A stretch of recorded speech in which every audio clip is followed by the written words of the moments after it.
Hello, and welcome to another episode of Boundless Body Radio. I'm your host, Casey Ruff, and today we have another amazing guest to reintroduce to you today. Shana.hussin is a returning guest on our show.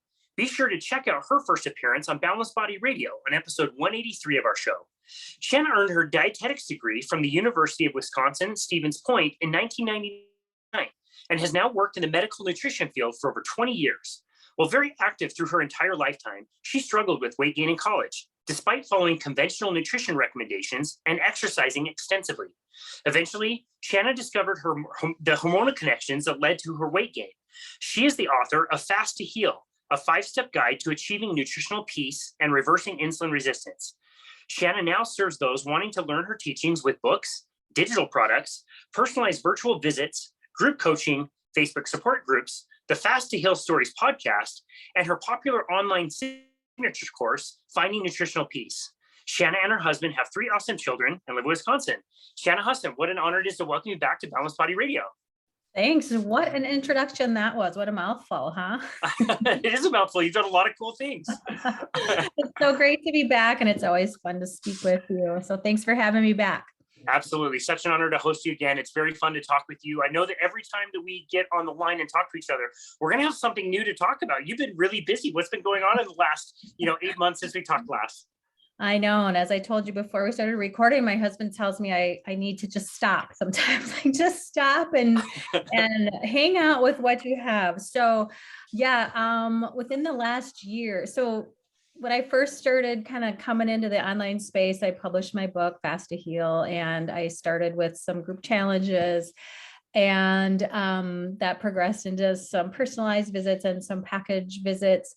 But this last year, I've really been building my online courses, because what I found was I was teaching the same things over and over from client to client and student to student.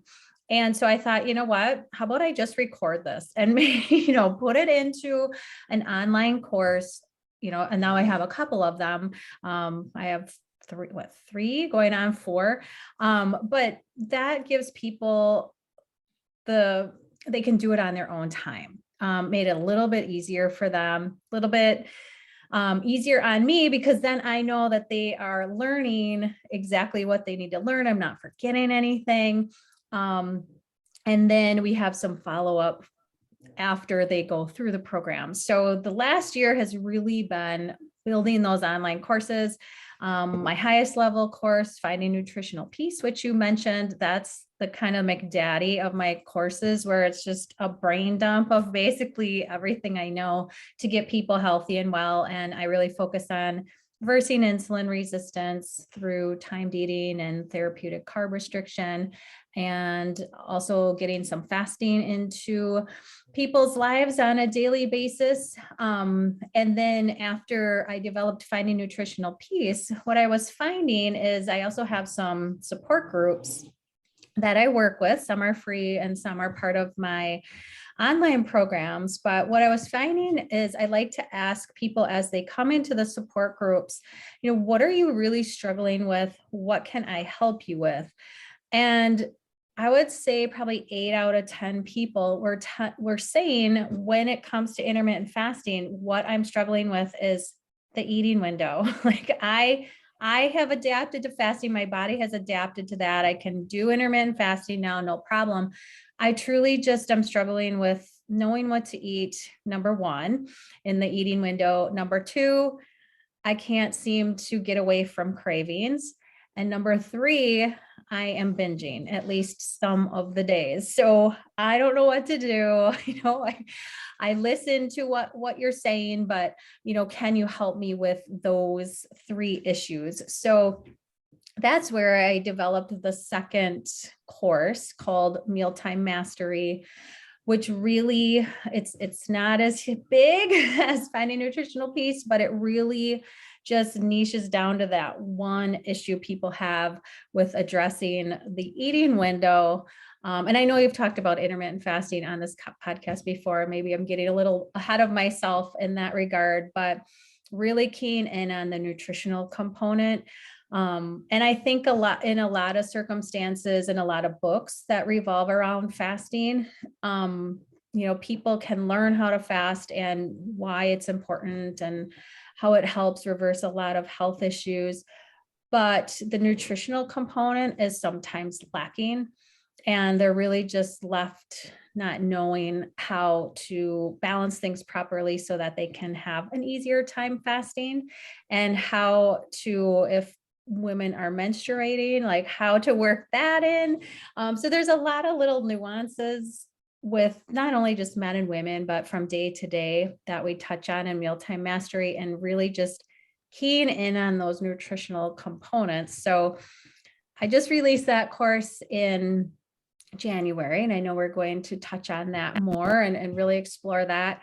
But then along with that, in February of this year, 2022, I've wanted my own recipe book for years. Like, I don't even remember the last time that I didn't want my own recipe book. And, I've been putting weekly recipes out for a really long time, and kind of spotlighting some in my social media and in my weekly newsletter that I offer.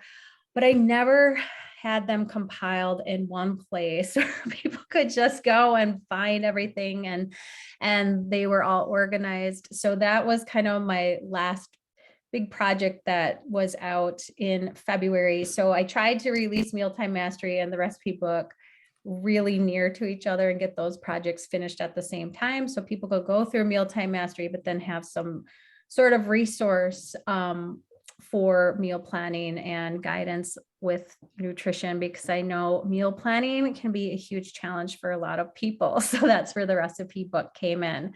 So yeah, I'm always, I wish I could turn this brain off sometimes and just say, okay, enough's enough, let's stop. But it's just like you ask people what they need and they respond. So you want to build a resource for them. So that's what I have been doing since we last. Shana didn't just write Fast to Heal and then ride off in the sunset, collecting her royalties for the rest of her life. I should have. Seriously. Wow, that's amazing. I really do love and appreciate the online courses. I think especially since the pandemic, I can think back on several nutrition certifications that I've added in the last 2 or 3 years. The financial course that I did that talked all about like how to invest, the travel course about how to find deals traveling, the marketing course that I did, the online account, like I've done several, and it's a really fun way to learn. And if you have that discipline, you can just pace through it a little by little every single day and get through a lot of content. I think that's an absolutely wonderful way to present that information to people. And so I definitely want to deep dive into some of your newer programs and what they entail. Before we do, just in case for people who don't know you, who haven't listened to the original episode, which I definitely recommend that the listener go back and listen to, can you tell us briefly about your history? You've been in the health game for a very long time. I think we all understand the day that we heard about fasting and somebody did it and it was beneficial to them, and we were all like, what are you talking about? That's insane. It's the stupidest thing I've ever heard. Can you tell us a little bit about your journey through health and how you ended up finding fasting as an incredible tool to help? Yeah, and I was definitely one of those people who thought fasting was crazy, and I couldn't even imagine skipping one meal, let alone going days without eating. So I definitely had a lot of skepticism around it. But I'm a registered dietitian, and I've been conventionally trained in the conventional system. And I have been in the field for 22 years. So I'm no rookie, but I've worked in a lot of different aspects, mostly in the conventional health system. And about 15 years into my career, I started having more digestive issues and health issues, and it was getting more difficult to manage my weight.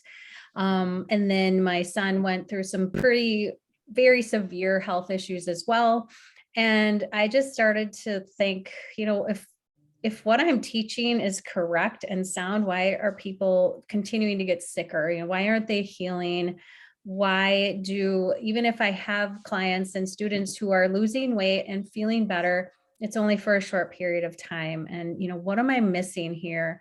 And so I started to look a lot more into the holistic approaches and natural approaches, natural nutrition, or real nutrition, holistic nutrition.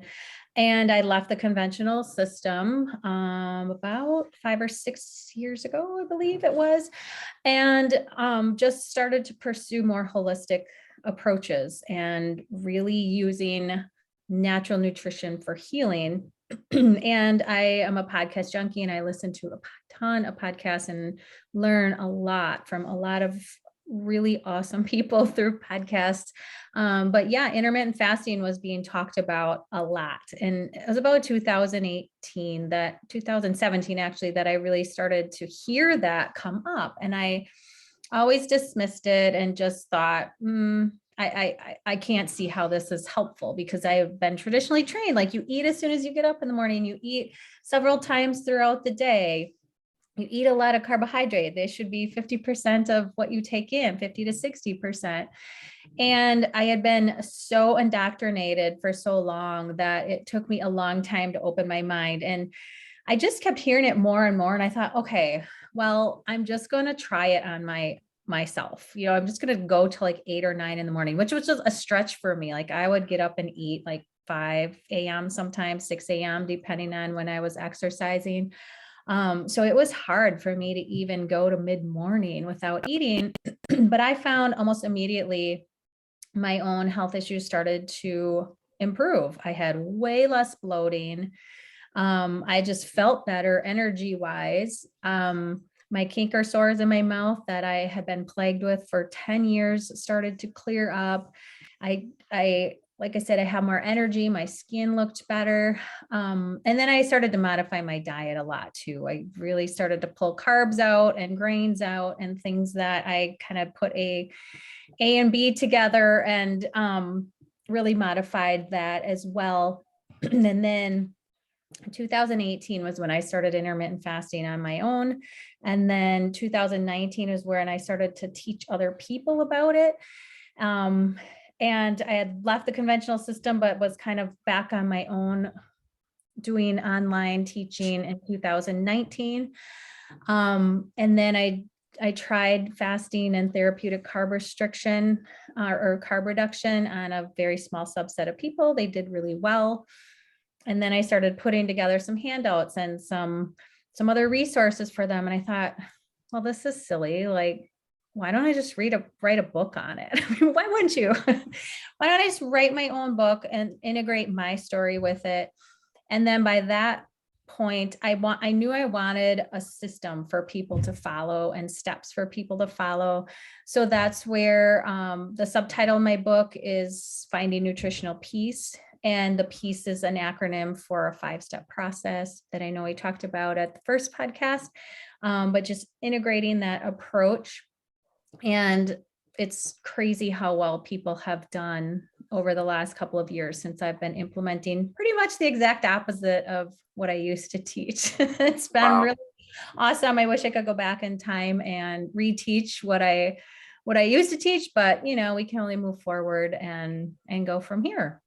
Yeah, I was going to say, in a way, you are. I mean, we're learning all of this stuff as we go. We're flying the plane before it's fully built and just kind of sorting things out as we go. And I think that's a wonderful example of really, like, once you know the truth, you can't forget it. You can't unsee what you're seeing with your clients, and that desire to just like share with everybody. It's nearly uncontrollable. Like everything I remember, everything I was taught as a nutrition coach, personal trainer, and all these things, and just they straight up just didn't work. Like whether people did them or not was the big thing. Like most people couldn't pull it off, and even if they did perfectly, it was really debatable whether they would see the results they wanted anyway.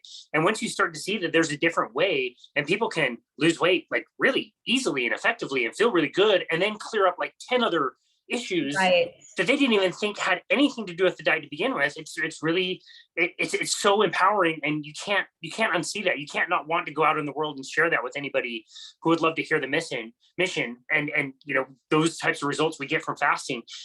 You mentioned a few things, but I wondered if you could go in a little bit more detail. Why is fasting such a powerful and potent tool for people to utilize in their lives?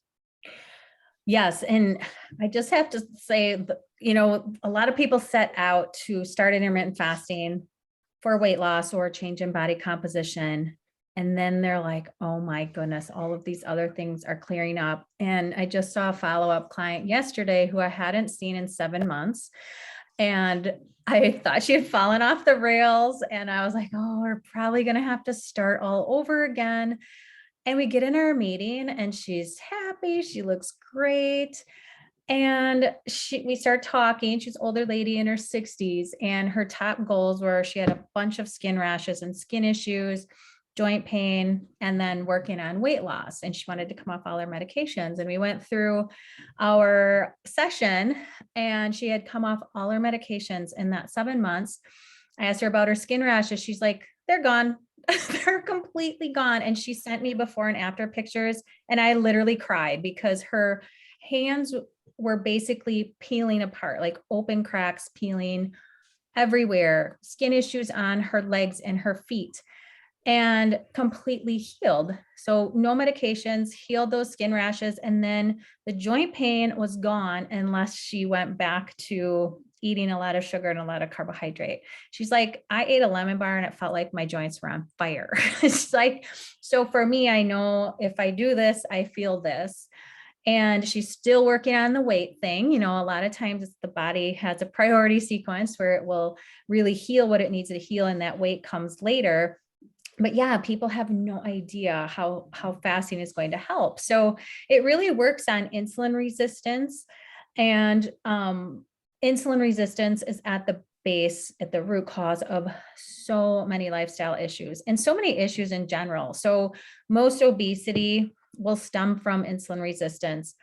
All type 2 diabetes and prediabetes stem from insulin resistance. Most fatty liver will stem from that. A lot of heart disease, all of these lifestyle issues that plague people that they are told are going to be progressive and lifelong are reversible, and they're reversible pretty quickly. It's really amazing. You just have to have the correct concepts.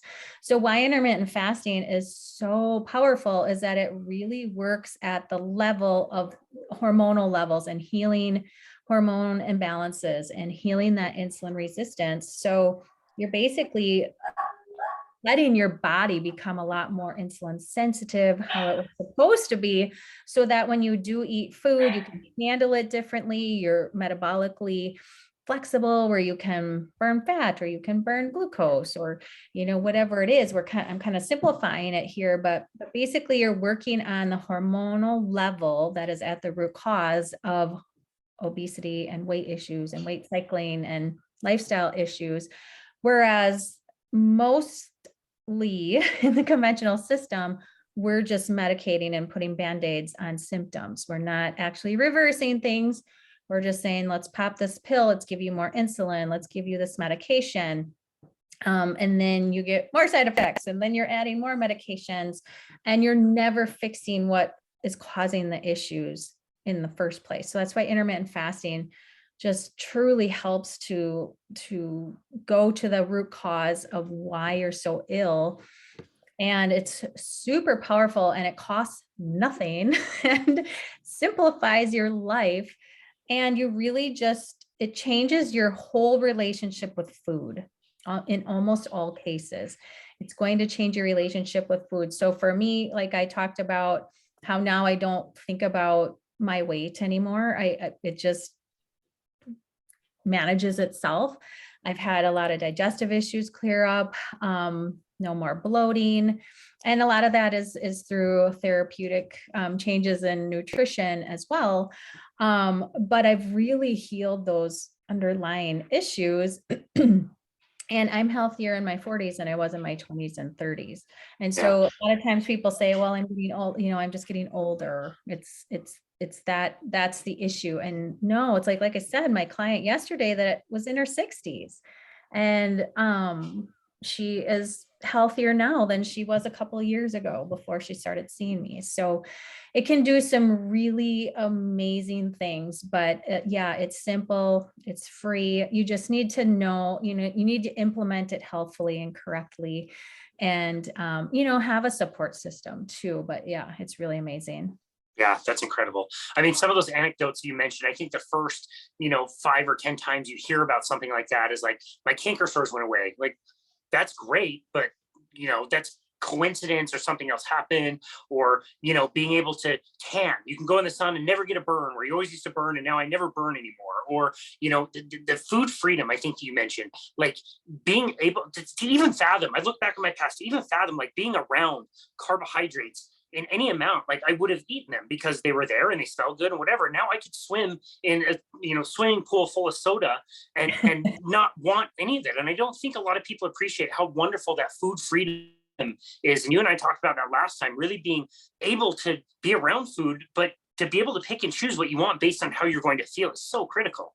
Yeah. And I think I was circling back to that point. I never got back to it, but yeah, the food freedom is the biggest thing that I have found in my own life. I have never had that before the last couple of years. So people may have looked at me and said, oh, well, she's thin, she's healthy.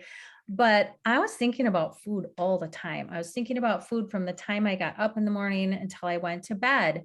And even though I was eating healthy food most of the time, I was still thinking about food. When I would go and run errands, I would think about how I would need to take snacks.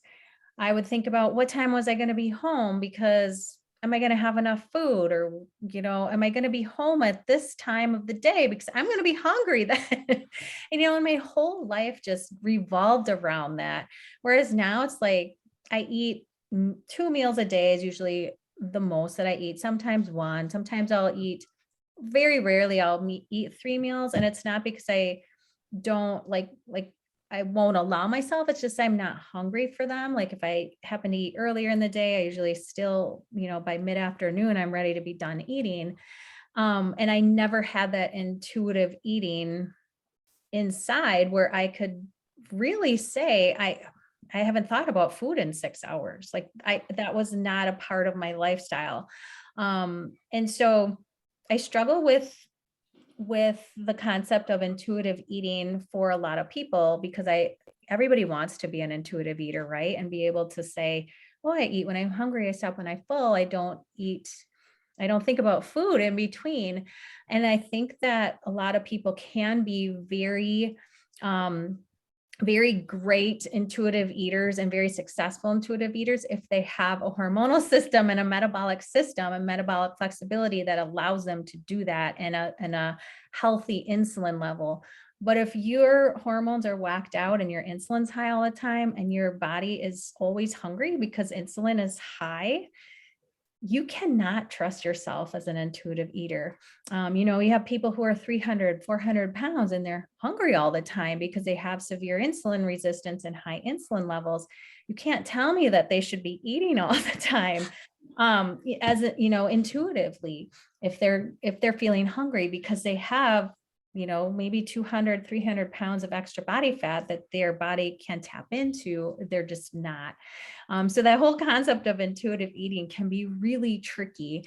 But yes, the food freedom that comes with intermittent fasting and gaining that metabolic flexibility is incredible, but it takes a while to get there sometimes.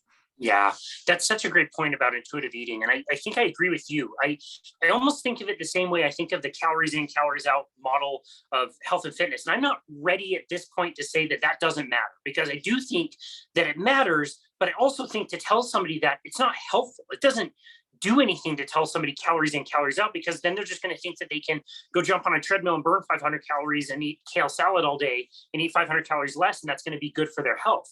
I kind of think of intuitive eating the same way. Like, yeah, you probably could eat really intuitively if you ate seasonally with food that was available at the time based on your location. But in this world that we've created where the soda store is half a mile down the street, it's open most of the day, I can go grab buckets of soda and have it with sugar cookies all the time. Like, good luck intuitive eating. Like, your body is going to tell you to go get those foods because they were exceedingly rare in the past. And so we've kind of hijacked the system, and now intuitive eating doesn't seem to be very helpful. Right. And for most people, it's not. And a lot of times, if you listen to those cravings, like I'm just going to eat whatever my body's telling me to eat, those are the factory foods that are designed to make you crave more and more. They have just the perfect amount of sugar and salt and seed oils that keeps you coming back for more, that bliss point that those food manufacturers work on. So yeah, I think that's another great point that you bring up. If we were only eating whole natural foods, I think we could trust our intuitive eating a lot more so than we do. But because those factory made foods like you said, just hijack the system and bypass all of those hormonal signals that we would get from natural food saying, hey, I'm full, stop eating, turn that hormone, that hunger hormone off. You just don't get that from factory made foods. So intuitive eating, like I said, just becomes really tricky. And I think it's, especially in social media, it's a really hot topic. And there's a lot of dietitians who are very split on this concept, because like I said, I want nothing more for people to be able to eat intuitively and not think about food all the time. But if your systems are hijacked and your hormones are hijacked, then you need to fix those and able to do that. Yeah, no, that's a great point. So I would love to know for you, as you were creating your content for Fast to Heal, achieving nutritional peace, like all the things you were putting together in your program, what successes you were noticing with that program, and what things also, you kind of alluded to this earlier, but what things also did you realize you needed to maybe go back and highlight a little bit more and create a new program around? Yeah. So the Finding Nutritional Peace is the high level online program that I have, and that's 6 learning modules and 32 recorded lessons. So that is like a ton of information. Wow. Anything that you want to know about fasting and integrating fasting and timed eating and the nutritional aspect. And we talk about sleep and stress because those come into play with long-term success. And we talk about lots of strategies to break through weight stalls. And if you're feeling like you're, not achieving the health that you want, there's also an option of group coaching along with that program. That's a year long. So it's another whole year of support. And people were doing very well with that. A lot of it is the support network. And then they were learning a ton of fasting strategies. And then they learned about the nutrition part of it too. But there were a lot of people who didn't want to do that whole big program. And so that's why I developed the Mealtime Mastery. So if people had a pretty good handle on fasting already, and they really just wanted more of the nutrition, then they could go and enroll in Mealtime Mastery, do it on their own time, do it at their own pace. It's lifetime access. So they have it all, a lot of time, their whole life, as long as they want to log in. There's lots of PDFs, downloads for meal planning and grocery shopping and all kinds of things in there that are all nutrition focused. So for that program, I kind of accept or I don't want to say accept. I assume, that's the word I'm looking for. I assume people have a basic understanding of intermittent fasting and timed eating, time restricted eating, whatever you want to call it. And they just need more help with the nutrition. So that's why I put that program together. And then I wanted to have a resource for them. I suggest in Mealtime Mastery, like I'm not impartial for people to just make my recipes. Like I realize there's an enormous, you can pull a recipe every day off the internet and not even, hit the tip of the iceberg with it. So I do have a lot of other recommendations within the course of good low carb websites that I use for my meal planning, along with the recipe book, because I feel like, I would say 95%, probably 90 to 95% of my students and followers are female, and not always are they doing the meal planning, but I think it's more common for that to fall on the females of the household. So that's why I wanted to make sure that there was a lot of resources available to them as well, because a lot of times people know, or they have a good idea, they just don't know where to start and they don't know where to look. And, and a lot of times people might need like 10 little roadblocks where they're really feeling overwhelmed, where the next person's like one roadblock will just kind of set them off task. So I wanted to make sure everything was there so that there were no roadblocks. That's great. I love that. And that's a really valid point. Whenever somebody's starting something new, they're talking about fast so they know they should be eating less or eating less frequently, it can be really difficult and confusing. Like, do they go back to eating the same foods they were eating before, or how do they change that? Where do they get that good information? So I'm really glad you addressed it. I'm just curious, what are some of the guiding principles you put behind the mealtime mastery, as far as when you are eating, when you're outside of your fasting window? What types of principles should people be thinking about as far as constructing meals? And I think I'm going to throw another part of this question on. I think it's really important that you said that you deal a lot with women, and just by the nature of it, more women than not are doing the meal planning for their houses, and that comes with its own challenges. Maybe the husband's not going to eat the same. Maybe little Johnny doesn't like what she's putting on the table. How can whoever's doing the meal planning be able to adjust for those things without making it overly complicated? Right. I know. And it is, it's like you want it to be easy, but in more circumstances, it's not. More circumstances than not, it's more difficult. So there's 5 learning lessons inside Mealtime Mastery. And the first one is all about preparing your eating environment. Like, we don't even talk a whole lot about actual foods, but how to prepare your eating environment, your pantry, your refrigerator, how to actually sit down and enjoy your meals and chew your food, and all of those things that a lot of people don't think about, but those definitely play a role in your long-term success and how things are going to play out in the long run. So we talk about preparing that environment first before we even talk about the foods. And this can be more challenging for people than you would expect it to be, because they're not having a lot of time to eat. They've never been taught to sit down and chew food, and how to put their pantry together, how to put their refrigerator together. So that's lesson number 1. And then in the second lesson, we really go into the different types of food. So we look at each of the macronutrients in that learning lesson. And so I don't have people count a lot of things. I don't ever do calorie counting, but I do help them find their personal level of therapeutic carb restriction. And I have a carb quiz on my website. If you go to fasttoheal.info/carb quiz, that I put together myself, and it actually took me days to compile. And it's just 7 questions that it looks at your family history. It looks at your activity level. It looks at your own family history, and you answer 7 questions, and it will give you a recommendation for carb guidelines based on your answer. And then there's a couple of follow-up emails where you get more instruction on carbohydrates, because bringing those down into a therapeutic level is very important for a lot of people's healing. So we look at carbohydrates, and then, that's the one thing that I do have people monitor and pay attention to. And then we talk about healthy fats and prioritizing proteins, making sure you have a protein in each meal, and then falling into that therapeutic carb restriction level, whatever is recommended for you. And then the fat just kind of works itself out.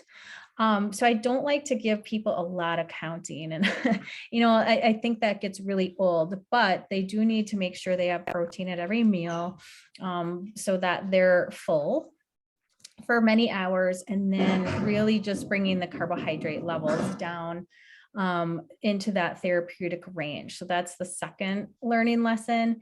And then in the last 3, we talk about getting beyond, conquering any cravings that you're dealing with, moving beyond binging, because a lot of people have trouble binging especially when they're first starting fasting. I feel like once you're months in, binging isn't that big of a problem, but in the early parts, when your hunger and satiety hormones aren't really working all that well, binging can be a problem. And then we talk about long-term approaches to being successful in the long term in that 5th and final lesson. So you can get through the lessons within 2 to 3 hours, but then implementation, that takes a little bit more strategy. Yeah, sure. No, I love that. I want to go back to the very first one. I think that is very, very interesting that a lot of people miss. I don't know the name of the damn show that my wife has got me totally hooked on Netflix. It's the two ladies that travel around and overhaul whatever space you have and organize containers and all kinds of, whatever it is. I'm not sure what it is, but it sounds interesting to me. it's just Netflix binge worthy. You mentioned binging. This is your binging for TV. And one of the episodes they did was about food, and they went into a pantry, and the guy had lost a tremendous amount of weight, and the kids were not interested in eating the food that he wanted to eat. And so they had to set up the pantry to be like, okay, kids can find their snacks here, but they're mostly hidden from the guy who wants to eat this way. He's going to go to this area of the pantry to find his food. And so I'm just curious if any of that stuff kind of made your way into how do you set up a kitchen and a pantry and a refrigerator. Most of my stuff just randomly goes into a certain spot, and I don't really give it much thought. So I think that's really interesting. Yeah. And I don't have like different sections broken down. It's more so like, if you're going grocery shopping and you're going to get some canned foods, like these are the ones to focus on. This is the frozen, more of the frozen stuff to focus on. This is the produce to look for, just so they can set themselves up. But yeah, I'd be interested to see where you actually put everything. And I would imagine, whatever you're looking at eye level right in front of you is what you're going to be drawn to more. And we tend to stick the stuff that we don't eat very often, like up high or down low, and it just doesn't get eaten. But yeah, so that's more of what I focus on with just getting your environment ready. So you want to be ready for success.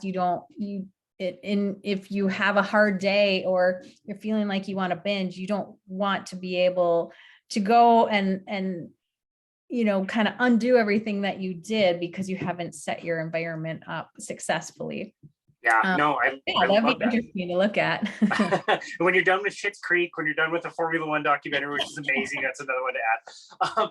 It reminds me a lot of like the James Clear kind of stuff from Atomic Habits, where it's like, if you want something to be, a bad habit, you want it to go away, you need to make it very difficult or inconvenient for yourself. Like maybe putting the candy up high, or better yet, like not bringing it in the house. I was able to help my, 85-year-old grandma with, being type 2, pre-type 2 diabetic, because she can't avoid candy. Like she does not have the ability whatsoever to say no to candy. It was just the generation she was brought up in, being really poor, they weren't around it. So when you get it, it's incredible. And so when she stopped buying it and bringing it in the house, she lost all kinds of weight, and she's as healthy as she's been in a long time. And so just understanding some of those little things and how we can kind of get in our way, and learning how to work around them and make the enticing traps, like you mentioned, on like a busy work day or something less convenient.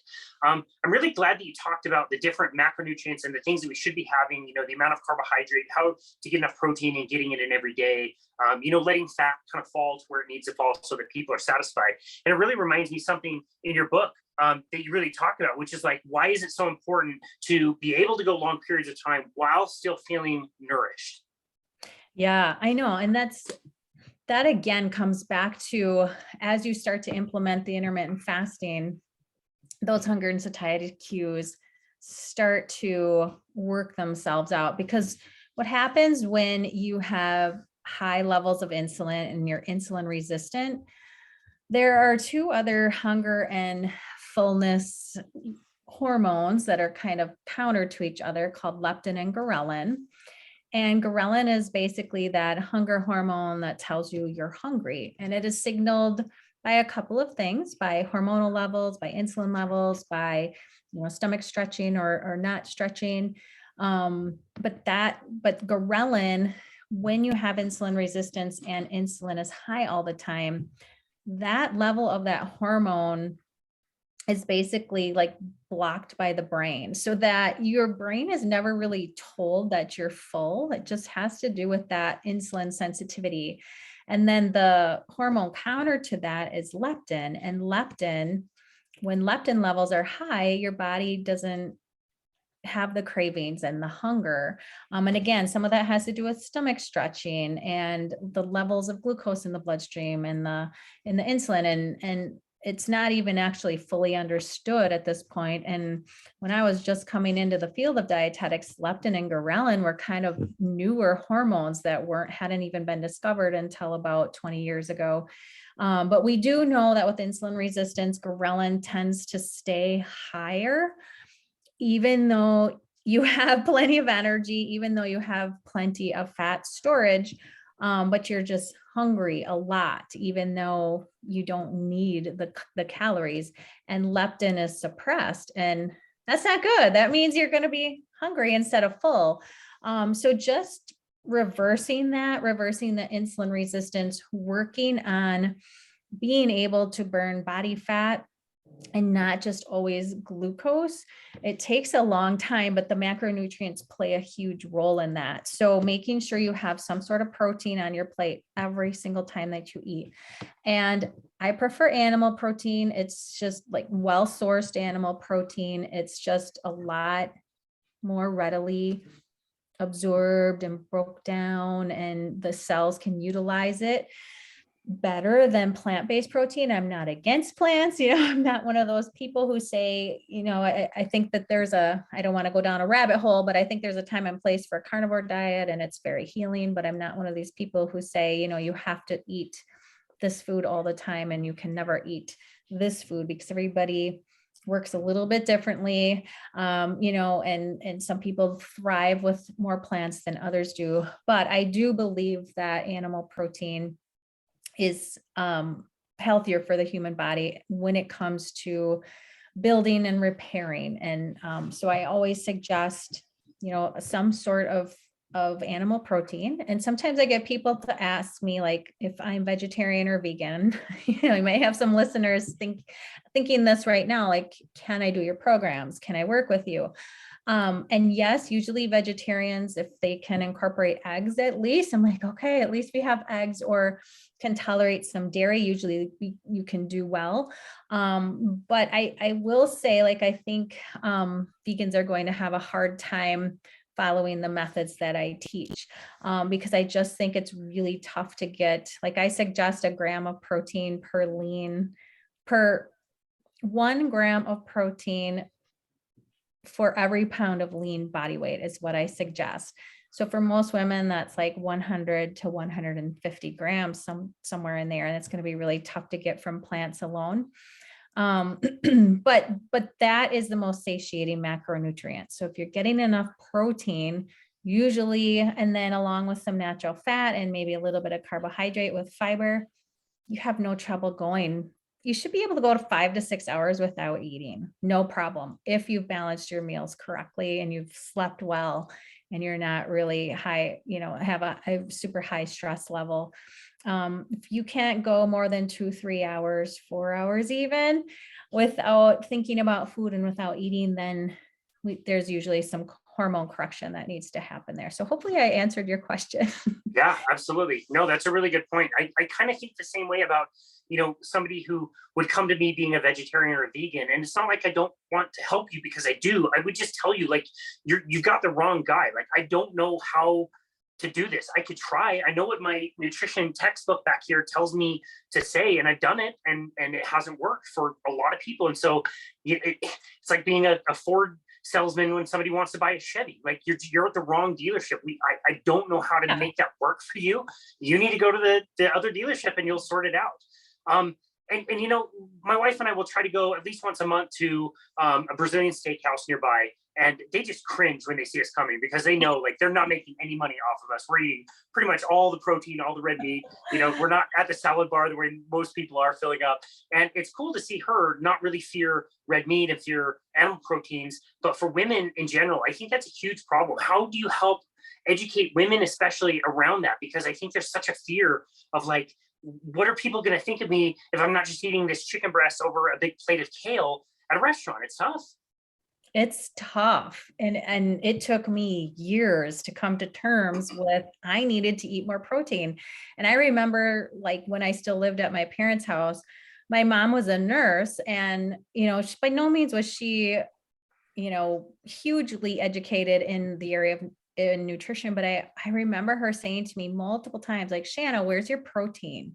You aren't eating enough protein. Like, all you're eating is plant foods and low fat dressings and, stuff that's not going to keep you full. But yeah, women, especially, when I educate them on how much protein they should have, their jaws drop. And it's tough too with intermittent fasting. If you're doing 1 or 2 meals a day, then you really need to take a hard look at your macronutrients and make sure you're getting enough protein in. And I, for so many years, ate no red meat, even though I loved it. Like I love hamburger and I love steak, but I felt guilty eating it. So I'd eat my chicken breast, just like you were told, or my ground turkey. And I still like those meats, but I love, like, we have tons of game meats and venison and elk and beef and even some lamb here and there, pork chops. Like we eat it all at our house. But it is, I love that analogy with the cars. Like I can work with you. And I think sometimes people like you and I, like, we want to help everybody, but at the same time, and I always get a little bit sad too when I see women say, I won't eat at red meat. I won't eat this meat or that meat, because that's just been how they've been brought up. So it took me years. Like I remember eating a hamburger for the first time, and it was probably 10 or 15 years because I just wouldn't allow myself to, because I thought that that was unhealthy. So it's really tough. And sometimes you need work to do some work, and maybe even some therapy above and beyond what I would be able to offer. Because a lot of times it's just a fear because we've been misled. And that can be really hard. But yeah, the best thing I can do is educate women, try, just have them slowly bring it in, see how they feel. And most women are astounded, like, wow, I really am full. Like I Yeah. really am full. And I suggest around 50 grams of protein per meal, 40 to 50, depending on how many meals you're eating throughout the day. So what I've started to do on my Instagram account is just post what that looks like. Like, okay, well, 'cause people are like, well, don't have any idea what 50 grams of protein would look like. So in my stories, I try to put a meal like, this is what 50 grams would look like. And that's been helpful to people. Yeah, it's definitely helpful. I told you last time we talked that I still hardly know how Instagram works, but I do know enough about it to follow you. And seeing that is really helpful. And it's true. Like people need that visual to be able to show them, like, this isn't like, a 4 ounce, sirloin or something. Like you need to see what this looks like and be okay with eating that much.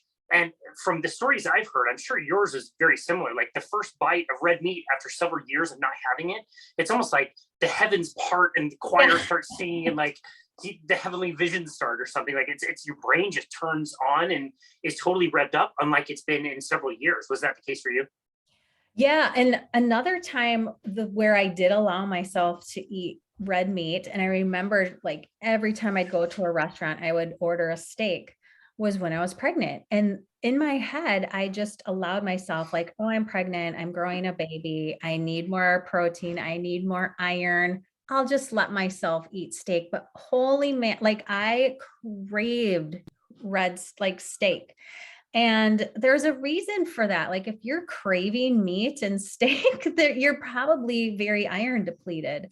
So you need to listen to your body. And I think too, when people really don't like foods, especially certain vegetables, like I've never liked tomatoes, like raw tomatoes gross me out. And I've tried to make myself eat them because I was told that they're good for you, but I probably don't tolerate them well. And that's just my body saying, don't eat the freaking tomato. So you're not going to have a good reaction, because tomatoes actually are a pretty high inflammatory food for a lot of people.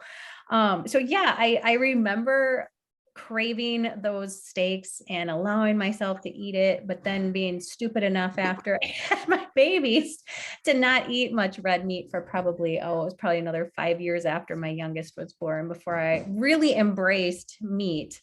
And of course, you and I would agree, like you want to look for the best source, the highest quality. We're not saying like we believe in factory farming and the mistreatment of animals or any of that. That's not anything you and I would support, but I think a lot of people run into problems of being malnourished and being hungry and just because they're not getting the protein in that they need. Yeah, totally agree. I do want to talk about the binging issue because this is interesting. I like the concept of fasting and then feasting. So, not having food for a while. And then when you have food, like at least eat enough to be really satiated and become like uninterested in food again. And so, that can, for some people, I guess, look like binging. And so how is feasting or getting really satiated with your food different than binging? Right. And sometimes there is an overlap with that. It's like, am I feasting? Am I binging? What do we want to call it? And I think sometimes people, when you say, oh, we have fasting, we have feasting, like feasting gives them the green light to eat whatever. And, throughout that whole eating window. So what I try to educate people on is when you're very first starting out with a lifestyle of intermittent fasting, you probably will want to binge because those hunger and satiety and hormones are still not right. So it takes some time to really adjust. So I'm not a huge proponent of you have to wait till noon to eat. You have to close your window right at 5 p.m. Once you get into further into timed eating and fasting and balancing your meals, this all works itself out. And you can say like, oh, I'm really, really hungry. It's only 11. I'm going to eat now because my body's telling me like I should eat.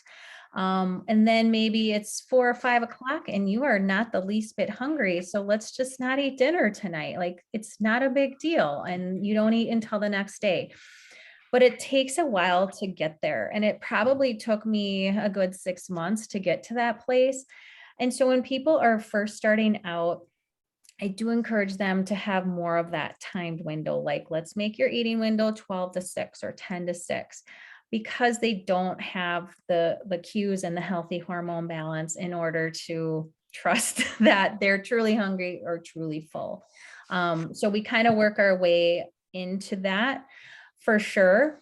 What was the second part of your question? I'm trying to remember. Well, no, it was just that. It was the difference between binging versus feasting, like making sure you're getting enough food without making that be disordered eating, I guess. Yeah. And then, so the second part of that is, people may overeat for a while when they open their window, and that's okay. Like they might eat too quickly and they might say, oh my gosh, like I ate way too much. That's really normal at the beginning. It takes some time to really learn and let the insulin level come down, let the ghrelin and leptin start to correct themselves again. The other hormone that comes into play is glucagon, which is counter to insulin. So as insulin falls, glucagon rises. And for a lot of people who eat all the time, they never have high levels of glucagon. And what that does is that hormone tells your body to break down stored energy, which is what you want when you have too much fat and your insulin is high. But yeah, there's definitely a difference between binging and eating disorder versus fasting and feasting. Fasting and feasting is a set time that you're either eating or not eating, where eating disordered thoughts are more feeling guilty about eating behaviors, or not allowing yourself to do or eat certain things, where fasting is very, very different. It's just more of a timed, when you're going to be eating again. You have that relationship with food, how to balance things.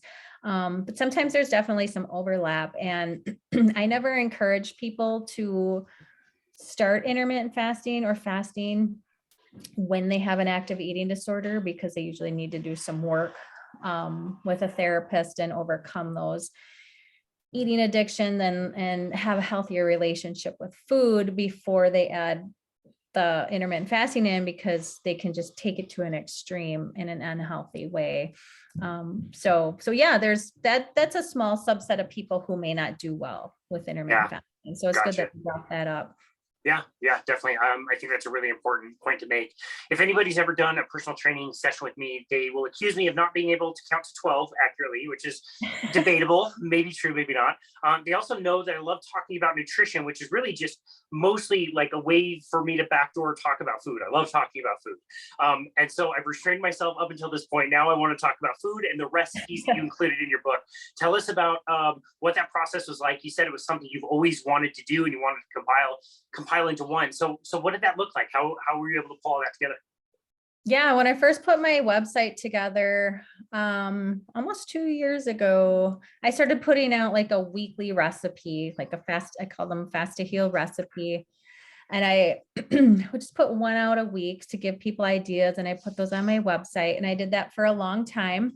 And then I just felt like I didn't have they weren't organized and compiled in the way that I wanted them. So even though they're on my website, people were still needing to search, and they weren't in a great order.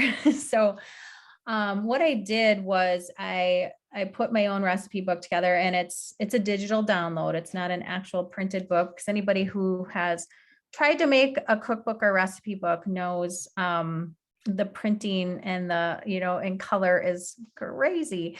And that would have been a way longer process. So it's a digital download, but there's 5 sections in there. There's quick lunches. I put all the breakfast, the foods that people would imagine as breakfast foods under quick lunches. Because in my world, a lot of people aren't eating until later. So we have quick lunch ideas. There's lunch and dinner ideas. There are sweet treats, like low carb sweet treats. So I'm not a purist. I do use stevia and erythritol and monk fruit on occasion. I try to stay away from actual sugar. So those are in there, kind of modifications. And then there's an appetizer and side dish section. And then the last section is dressings and dips, because I struggle with finding a good dressing, like salad dressing for salads in the grocery store that has clean ingredients. And so I have a bunch of dressing recipes in there as well. And so with those 5 sections altogether, there's 85 recipes, and they fall like, you could use these recipes if you're following low carb, keto, paleo. They will work for all of those. But I should mention also, I'm a mom of 3. I run my own business. I do pretty much all our meal prep and grocery shopping. Usually I order my groceries because that's just time saved. Smart.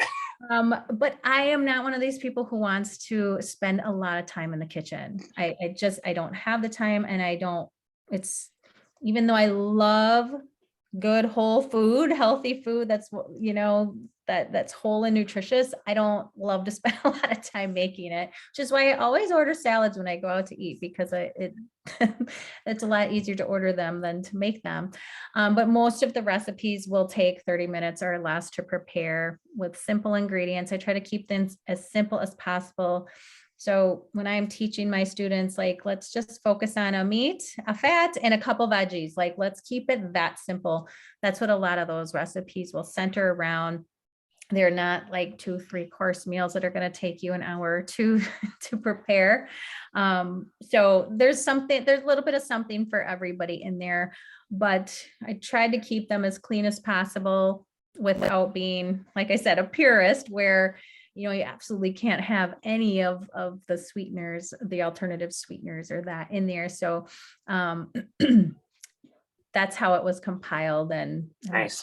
That's how it came to be. Yeah, very practical and pragmatic. I really love that. I told people for years and years that I love to cook.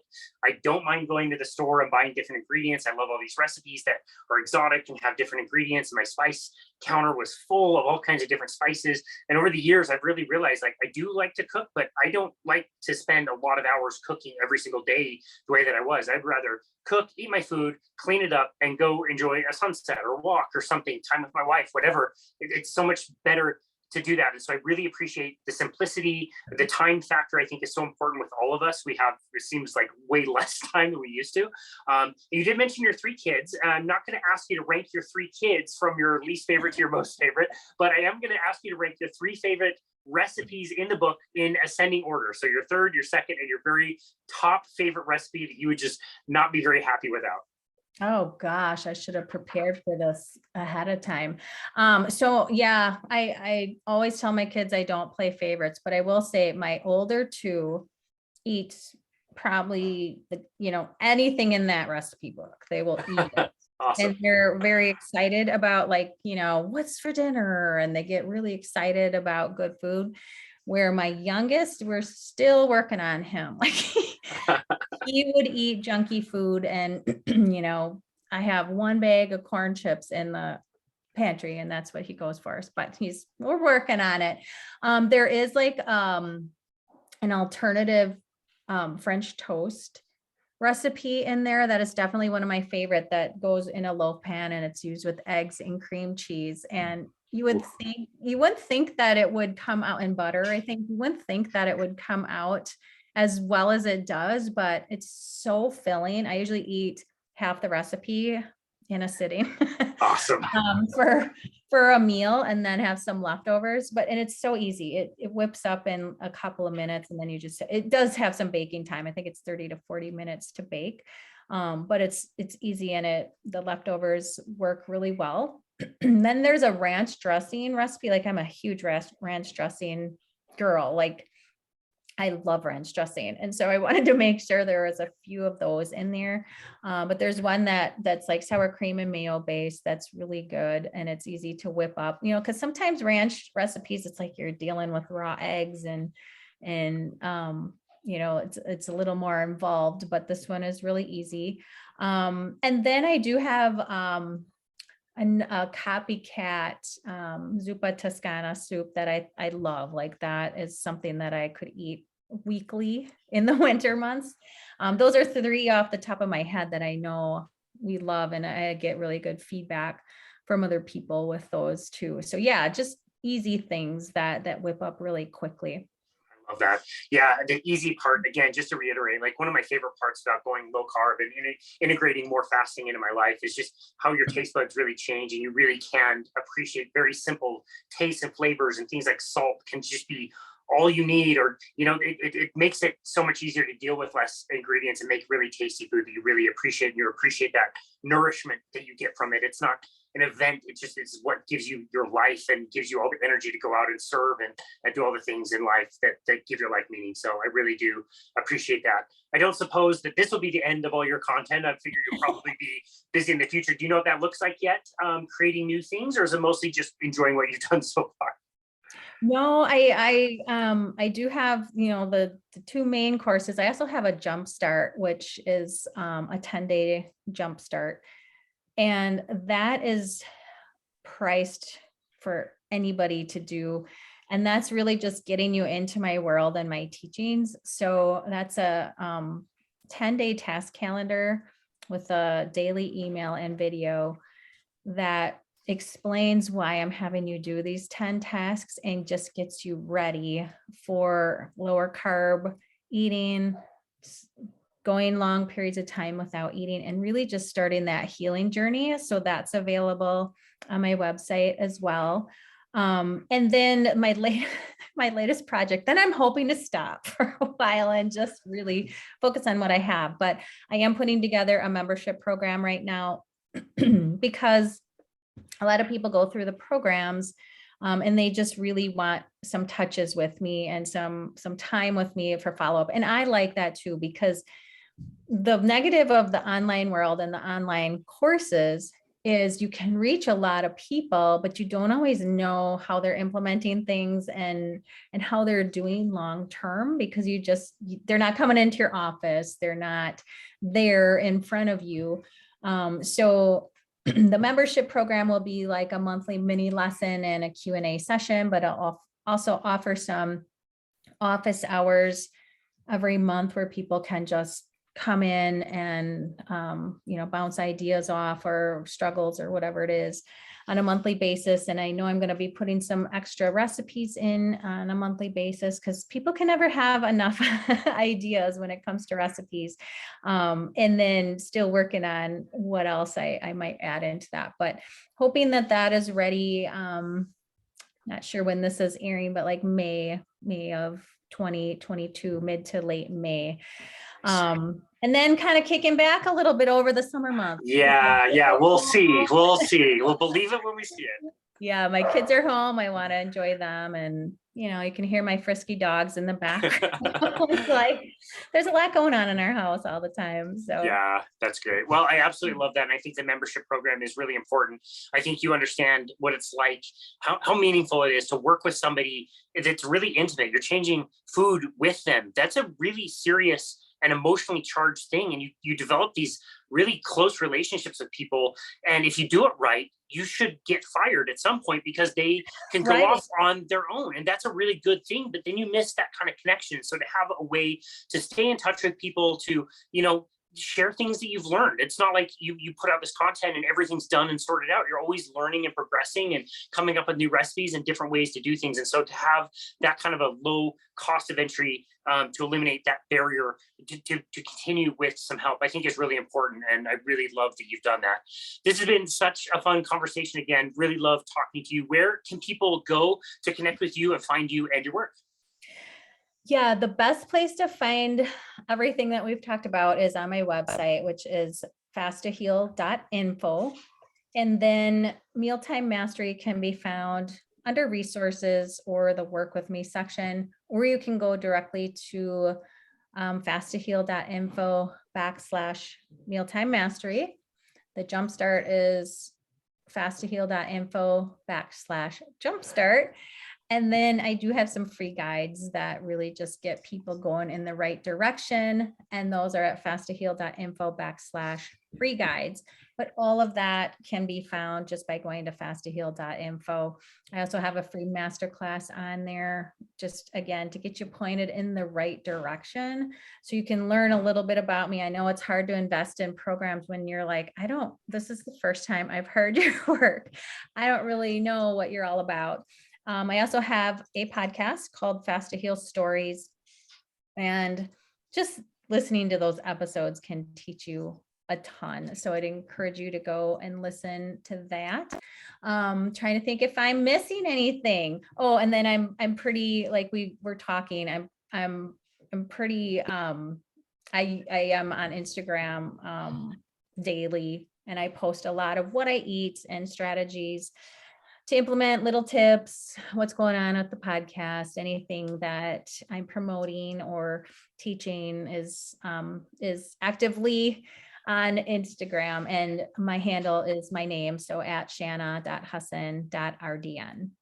That's awesome. We will link to all of that in the show notes. You do such a great job with your content, both on your website, offering all those different programs, offering so many free resources. That quiz is amazing. I took the other day and was pretty pleased with my results. I tend to stay under what it recommended as far as carbohydrates, so I was happy about that. But all those resources are fantastic. And if nothing else, to follow you on Instagram and to be able to get those tips and tricks and everything you're putting out there is really, really helpful, as is your podcast, which, as you know, I'm a huge fan of, and I absolutely love how you're able to capture some of the stories. And so we will link to all that in notes, like I said. And thank you so very much for all of your hard work, for never seemingly sleeping or resting and always creating something new.